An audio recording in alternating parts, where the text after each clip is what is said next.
Nitong mga nakalipas na linggo, muli na namang sinubok ang tatag nating mga Pilipino.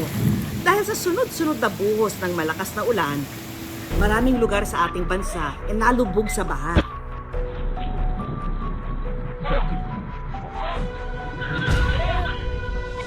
Pero sa kabila ng unos, nangibabaw pa rin sa ating mga kababayan ang tunay na diwa ng malasakit at bayanihan.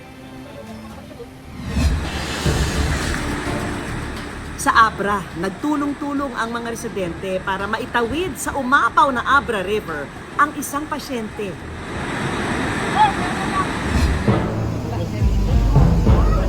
Sa Florida Blanca, Pampanga naman, agad na umaksyon ang mga rescuer para masagip ang lalaking ito na na-stranded sa isang irigasyon.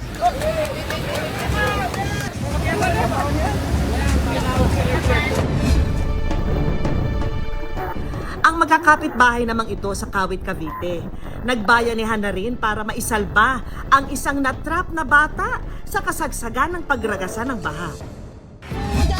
Meron ding namigay ng libreng pagkain sa mga sinalanta ng baha. Ito na yung kutsara! Marami naman ang humanga sa matandang ito. Nanalitratuhan naman umanong nililinis ang mga baradong kanal sa Maynila sa gitna ng malakas na ulan. Good job, Tay. Ludo sa'yo, Manong. Buti pa si Tatang. Naisip niyang linisin ang drainage kahit di niya trabaho. Salute sa'yo. Yung katulad ni tatay ang dapat sinasali sa tupad, mas may silbi pa. Ang galing mo, tay.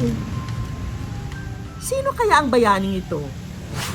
Dito sa kahabaan ng Padre Burgos Avenue at Victoria Street sa Maynila, nahanap ng good news ang nag-viral na matanda.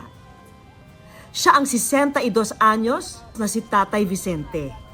Kwento ni Tatay Vicente, nang bumuhos kamakailan ang malakas na ulan, sa halip na sumilong, hindi raw siya nagdalawang isip na suungin ang masamang panahon para tanggalin ang mga nakabarang basura sa mga kanal.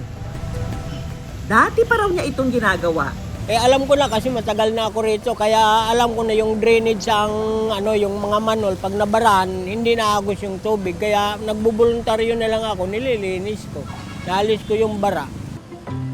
Dahil sa ginawang ito ni Tatay Vicente, nadiskubre niya na ang baha na karaniwang tumatagal ng ilang oras humuhupa raw agad sa loob lamang ng kalahating oras.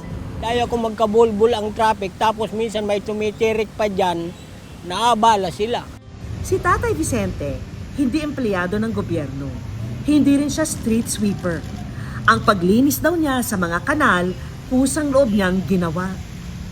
Ang mga kalsada kasing ito ang nagsisilbi niyang tahanan sa loob ng 38 taon. Dito lang ang nagpapahinga, saka minsan dito ako natutulog. 38 years na ako dito . Titinda lang ng golf ball, yung bola ng golf.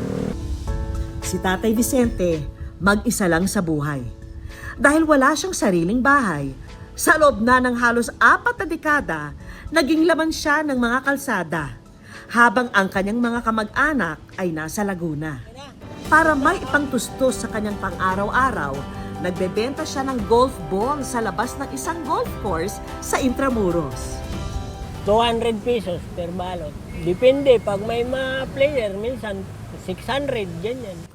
Pero hindi raw sapat ang kinikita niya rito. Nakadagdag pa nga na wala raw halos naglalaro ngayon dahil sa madalas na pag-ulan. Kaya si Tatay Vicente, nangungutang raw muna. Hindi na nga raw niya mabilang ang halaga ng nahiram. Pinapautang naman ako kasi mabait naman sila. Para pambili lang ng pagkain. Sa kabila ng hirap ng buhay, ang nagpapasaya raw ngayon sa puso ni Tatay Vicente, ang pagtulong niya sa kapwa kahit sa simple niyang paraan. Gaya na lang ng ginagawa niyang paglinis sa mga kanal tuwing bumubuhos ang malakas na ulan. Napakasaya yung voluntaryo mo na kusang loob mo na gumagawa ka ng ganyan lang. Saya talaga sa kalooban. At ngayong nasa dapit hapon na siya ng kanyang buhay, walang ibang hiling si Tatay Vicente, kundi makatikim ng konting ginhawa sa kabila ng malupit na buhay sa kalsada. At dahil sa pambihirang ipinamalas na malasakit ng ating bayani ng kalsada, Ang good news, may inihandang sorpresa para kay Tatay Vicente. Para hindi na niya poproblemahin pa ang kakainin niya sa mga susunod na araw, nagbigay kami ng groceries. At dahil ilang araw rin siyang hindi nakapaghanap buhay dahil sa sunod-sunod na buhos ng malakas na ulan, may iniabot din kami sa kanyang cash assistance. Salamat, good news. Sa gitna ng sakuna, may mga istoryang lumulutang na nagpapaalala sa atin na hindi kailangang maging mayaman o magkaposisyon sa lipunan para tumulong sa iba. May mga taong gaya ni Tatay Vicente na salat man sa yaman, pero may malasakit at pagmamahal sa kanyang mga kababayan. Kahit sa kanyang simpleng paraan. Masasabi ko lang sa ibang tao, magkusa na sila, wag na nilang antayin mga kinaukulang. Kaya ako, pag bumaba, nagkukusa na ako, nililinis ko lagi yan. Dahil dyan, isang saludo sa'yo, Tatay Vicente.